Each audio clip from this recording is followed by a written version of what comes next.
Hey everyone, welcome back to the studio. Thank you for joining me again. Today we are going to make the smallest size of our travel mug that we can. Okay, so our original travel mug jig fits about a 3.5 inch cup holder. But what we are finding is that the range goes from 2.5 to 3.5. So we wanted to give you some options. So we have here our smallest size, and then we will have a medium size as well. So I'll give you a little tour of our travel mug jig. Remember, your clay is going to go around this. So even though this looks significantly smaller, it will produce a wider form. So we have our jig here. It comes with a key. And with this, you want to have it in a neutral position, which is our outer position.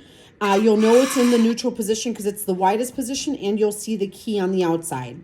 When it comes time to shrink our form and remove it, you will want to put the key into the inner position. And what that does is it shrinks the form down, squeezes it in, so you are able to pop it out from the internal. There's also a cutter that comes along with this. You can purchase it separately or in a combo. This cutter is just shy of 3 inches wide. So we make these for you so then you don't have to do any guesswork, and this allows for about a 1/4 inch slab of clay. I roll my clay out a little bit thicker than that, and as I impress the texture, the clay slab thins out to about a 1/4 inch. You'll need 2 pieces, one for the bottom, which is a full bottom piece, so you can see our bottom cutter. And then what I did is I cut a second piece. This is going to form, clumsy potter moment. This is going to form our drinking lid, or our drinking lip here. See if I can get the camera in focus. There we go. So we just took that, and then I cut half of that. I'm actually going to keep the bigger edge here. So this is going to form our top. We'll put our little drinking holes in here. You can make a second one with this other half. So I'll just pop that off to the side. Okay, so as we get started, I do have other tutorials on the travel mug, not this size, but if you want to go and look at more thorough examples or different examples, you can pop over. I'll link some of those additional travel mug videos to you here. I've already put my texture in, and I've beveled both of my edges. We are working on getting templates posted for you online for free. Any one of our jigs that you purchase, we are looking to have a paper version of the template. It will look like this, and then you can cut it out and you can transfer it to any kind of paper or craft foam or something, whatever you choose to do your templates on. But this is roughly the measurements that I used for this one. You can also, you don't have to go the whole length of our jigs. You can cut a shorter piece of slab. So if you wanted to make a small jar or anything else with this form, and then we do have extenders that make these jigs larger. So there are 2, 2.5 inch, and 3 inch extenders for our travel mug jigs, and we are looking to get extenders for all of our jigs. So key is in the neutral position. I'm going to prepare my slab. I'm going to go ahead and flip this over to the underside here, and I'm going to apply a liberal amount of cornstarch. The key to this is we do not want any sticking. The wetter your slab, the more cornstarch you'll need. Honestly, I don't think that you can overdo this part here. This is my security. This is what ensures that I'm not going to have a jig that is stuck. So my working flow here is going to be slab in front and then jig towards me. I like to keep the key facing me so then I can keep track of where my seam is. So I'm just going to bring you down a little bit lower here. Just turn my angle a little bit so you can see. All right, and let's get started. So I'm going to bring my slab in front of my jig, and then I'm going to rock it forward here. And you'll see I've pre-measured this, but for some reason I usually go a little long, and then I have to kind of cut on the form. So when you are fitting your slab to your jig, you want to make sure that whatever your bottom layer is completely laying flat, okay? If this is raised off the jig, you're not going to really get an accurate cutting point if you do need to match up your seams a little bit better. So as you can see, I'm almost spot on there. So I've got that whole bottom, and I think, honestly, I'm happy with that. This is the end of one of my slabs, so I know that I'm a little thinner there, but that doesn't bother me. I'm actually just going to switch this, and I'm going to make that part, oops, sorry about that. I'm gonna make that part the bottom because I know that my bottom will cover that a little bit better. So the prettier part of the slab you'll wanna put towards the top. So there we have a pretty good fit, and at the bottom too. I am gonna take just a smidge off. I do a lot of adjusting while the slab is on the jig. The closer this fit here, friends, the less of a bump you will have.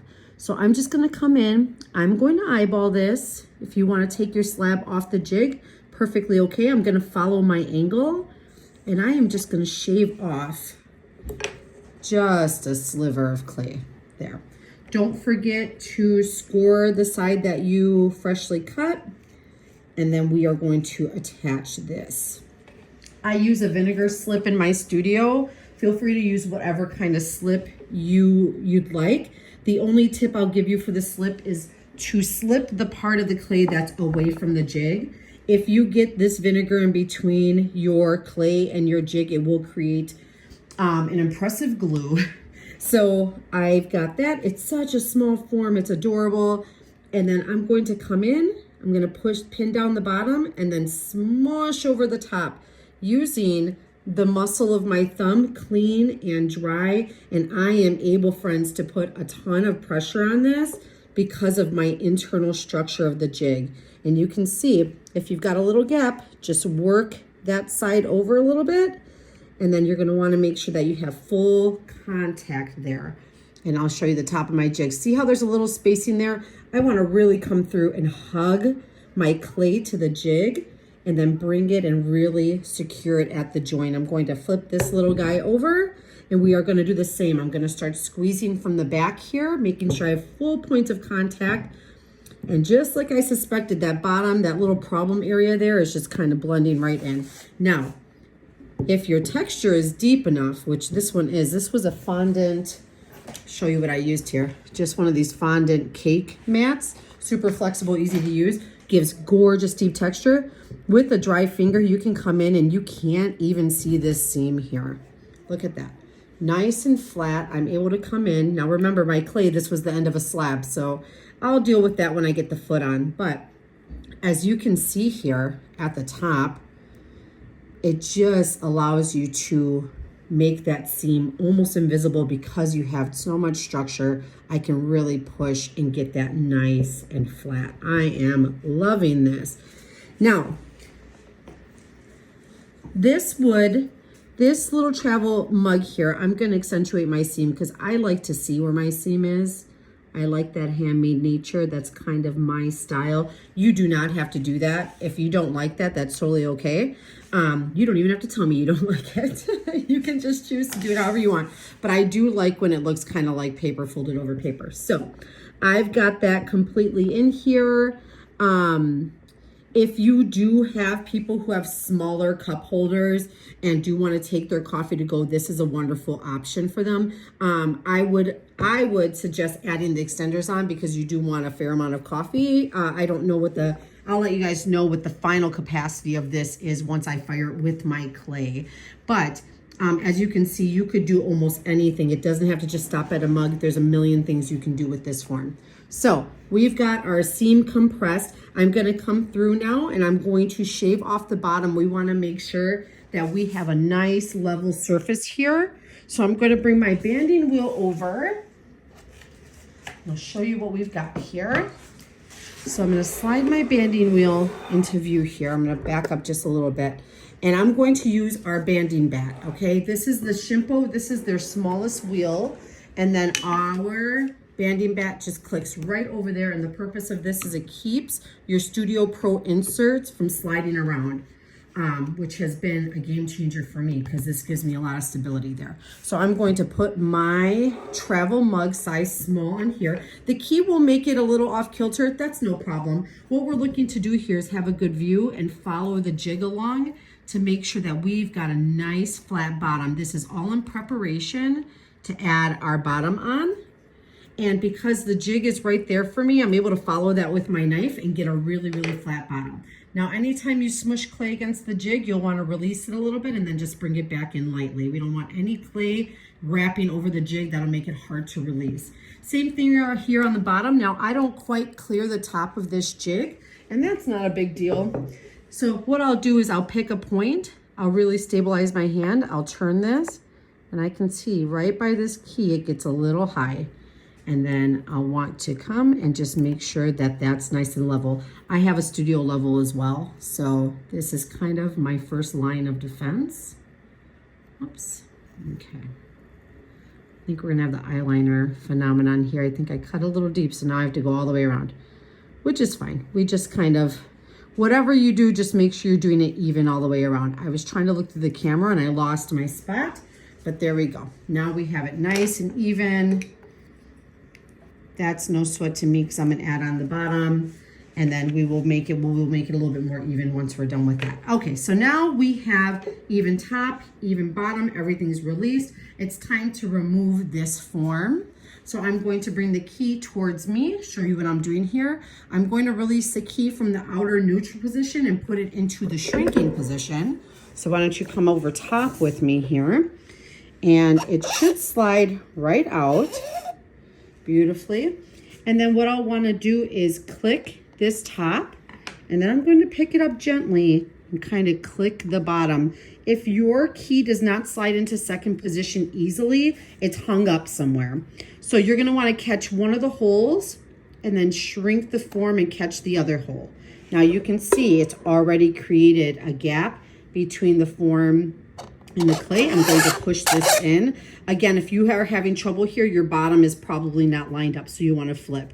And then that gives you just the easiest way to bring this out. Bring it to the side here so you can see the removal. I'm going to take this. I'll use just one hand because I got the camera here. So we've got one hand, and we are going to pull this form out.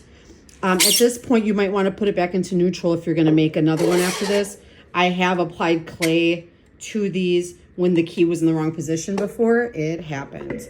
So now we have our beautiful cylinder here. I'm going to take this opportunity to just start addressing my seam here.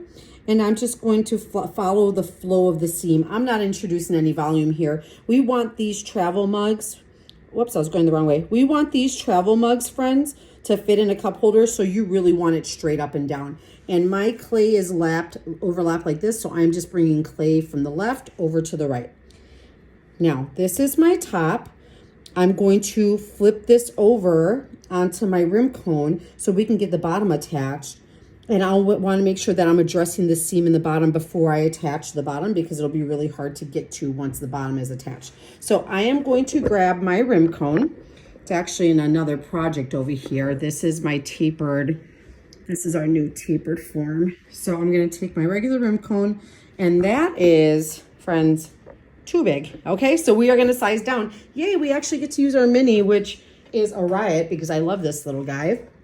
So we have 4 sizes of rim cones. It goes mini, regular, XL, and then we have an XXL. I am going to put our mini rim cone in here. I'm loving that.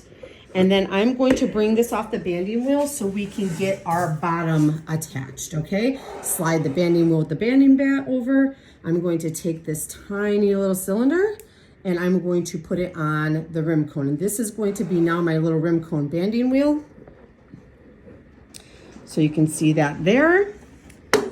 And that gives me 360-degree access. So now I have flipped my form over, so I have to really keep thinking about which way my seam is going. Sorry, you're gonna lose, I'll lose you in the camera for just a second because I need to be able to take care of this seam in here. Okay, I'm going to take my vinegar brush, dip it in just a little bit of water, and I am going to address this seam. Once I get the bottom on here, I will not have access to this anymore. So it's important that I take care of this right now while I can see it full well. All right, and then I will handle the bottom or the top when I get there. So now I have pre-cut out, here's my bottom, beautiful little flower. I've got my maker's mark. I'm going to give it a dry fit. That's almost as exact, and the reason why it's almost exact is because we use the cutter that we made to go along with that jig. So you can see it gives it a really exact fit.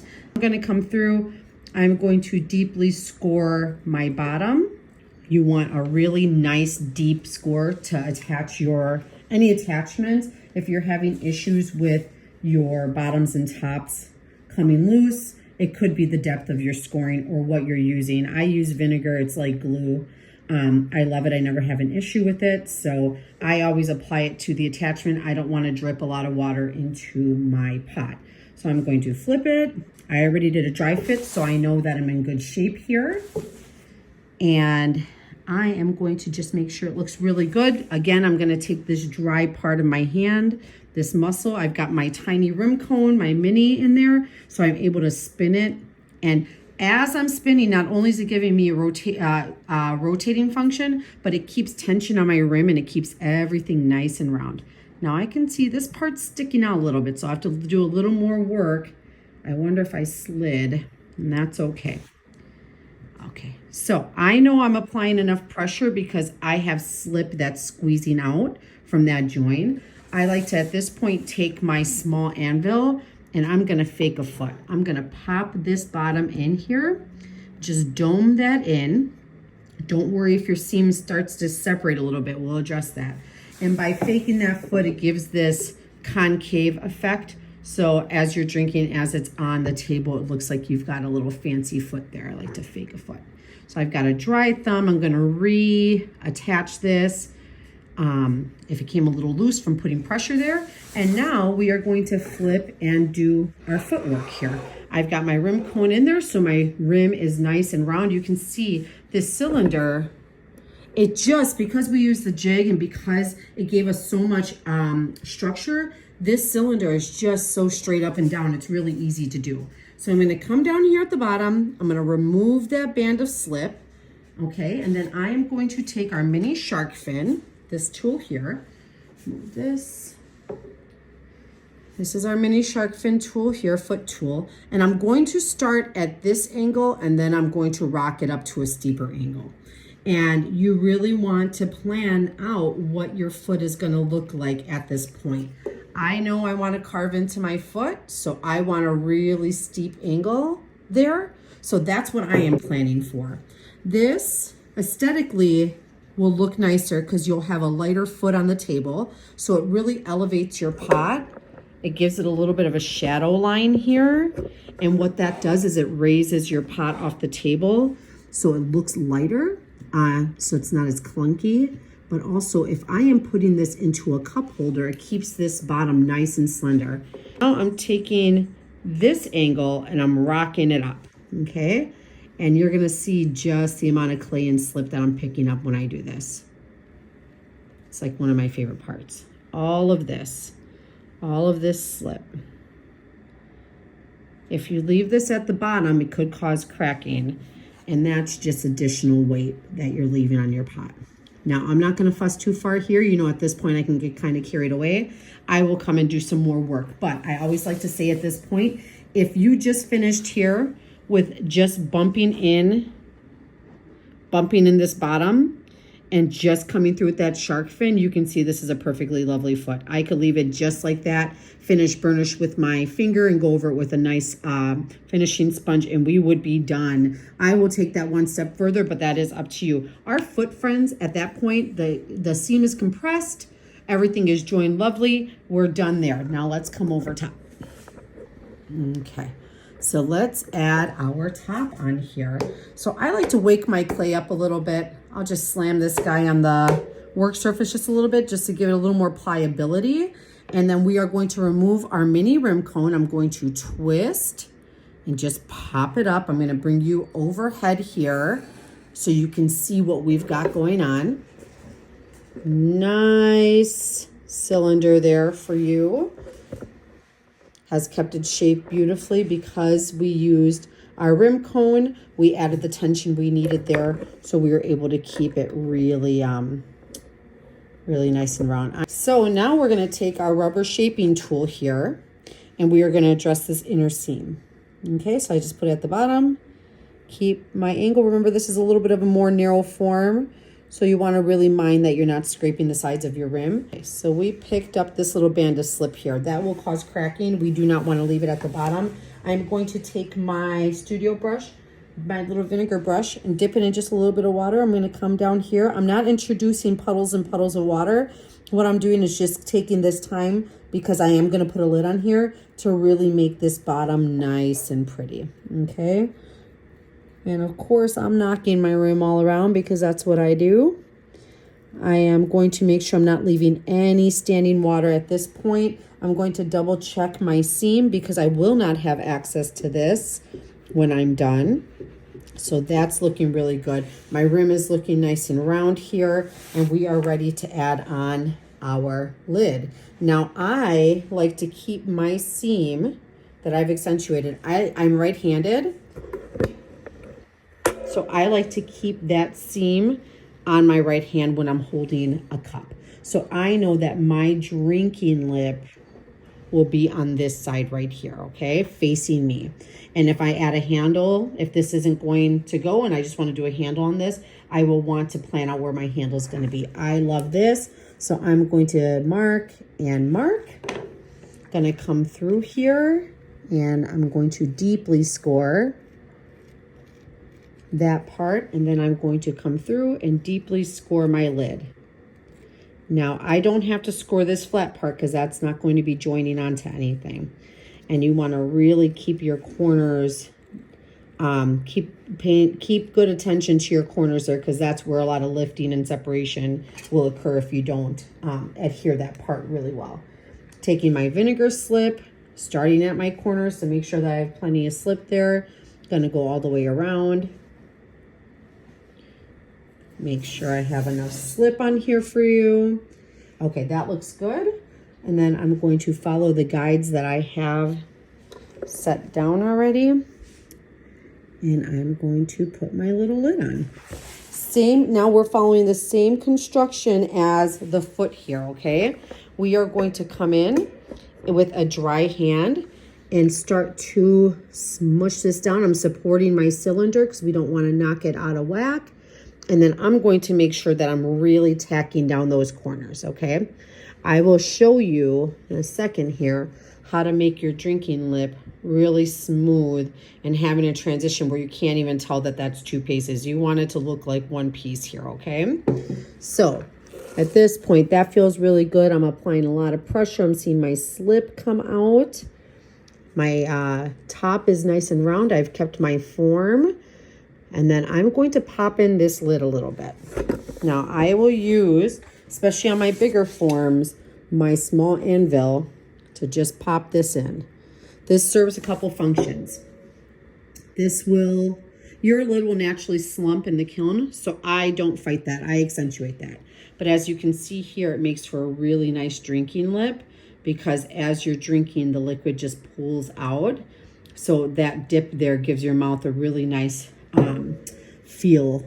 So as you're drinking, you're not fighting against a really flat top. Okay, so at this point, I'm going to come in, remove some of this slip here. I want to make sure that I'm really nice and smooth. Don't neglect this inner surface there because this will be visible once you're done, once it's all fired. Okay, that looks really good. Now we want to address this joint here. I'm going to come through with my fingers and I'm going to take that slip up and kind of fill in that crack a little bit. And I will now lose plenty of texture here, but I'll tell you what, it does not matter there because you can see with the glazing, you want that really smooth. That is where someone is going to have their mouth drinking. You do not want that rigid. You don't want any cracks from texture there. So I'm going to now use the spine, this part of my mini shark fin. I love this tool because it's really precise and I'm able to get in there and just start blending that line. Now we start going into aesthetics and function for this piece. So I'm going to come back this way and I'm going to remove the texture there. And then I'm going to come in with my red rib, the clean edge, Okay, nice clean edge. I'm going to taco it, and I'm going to start removing some of the weight here while I'm smoothing and shaping this rim. And you'll see I have a little bit of slip that squeezes out here and there. That's okay. That just tells me that I'm compressing that. And I want to make sure that I have plenty of compression there. I don't want that seam to pop there. And then over top. So at this point, friends, I will come back after I'm done filming with you, and I will come back in and I will make sure this is completely smooth and I don't have any sharp edges there where the mouth is going to be. And I will keep working that lip until it looks like this, until it's really rounded over and until that seam is completely gone. And then once I'm done with my red rib, once I'm happy with how that looks, let me just wet this a little bit. I'm going to come through. This still has some work, but I just want to show you how I would come through and finish this. I would come through, finish this with my finishing sponge. I am lifting up a little bit of grog here. I will come through and I will finger burnish at the end. And then I want to make sure that I have a really nice, smooth and pretty rim here. And then this join, I'm making sure that I'm cleaning up any slip in there, okay? That is, if you're going to experience cracking, that's going to be one of the spots. That's kind of a trouble spot.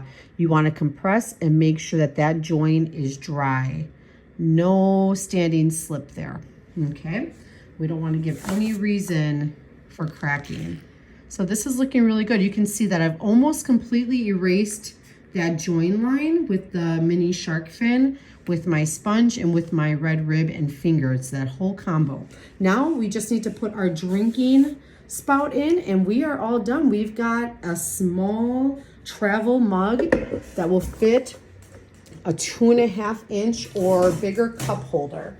So I've got just a Kemper hole punch here. Okay, it is, let me show you here, HCP 2. And what I like to do is 3 drinking holes for my spout. You can choose to do whatever you would like at this point. And what I do is I eyeball, let me see here. That feels good for the middle for me. And I'm going to support this little lip down here with my thumb. I'm going to push straight in.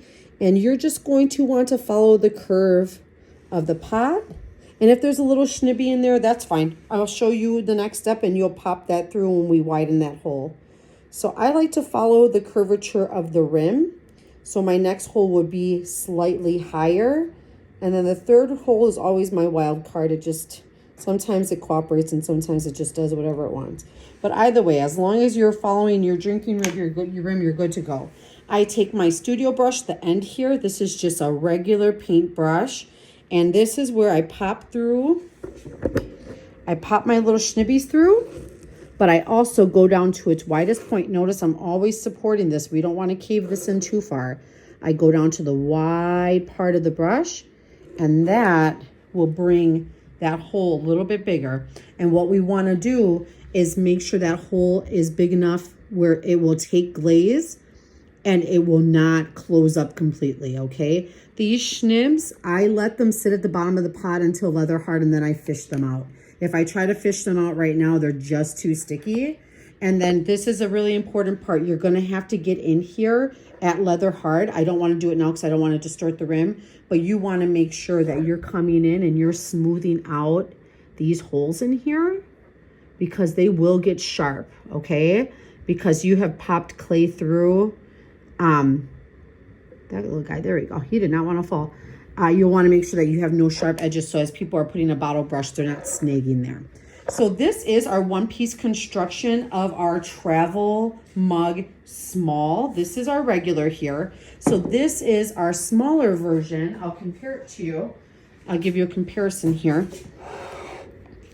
We have, this is the one that we've made today, our small. And then I'll show you our large and I'll show you our medium size. So we have 3 versions of this travel mug. And the reason for that is if your cup holder is very small, got that guy upside down. If your cup holder is very small, you'll need the smallest version of that. So this is our thinnest. Here's our next size up. And then here is the travel mug, our standard size for a cup holder. That's 3.5 inches. So let me give you one more shot at our finished product. And please let me know if you have any questions about our travel mug jig with the cutter. And we have made this sweet little travel mug. Thanks for stopping by, guys.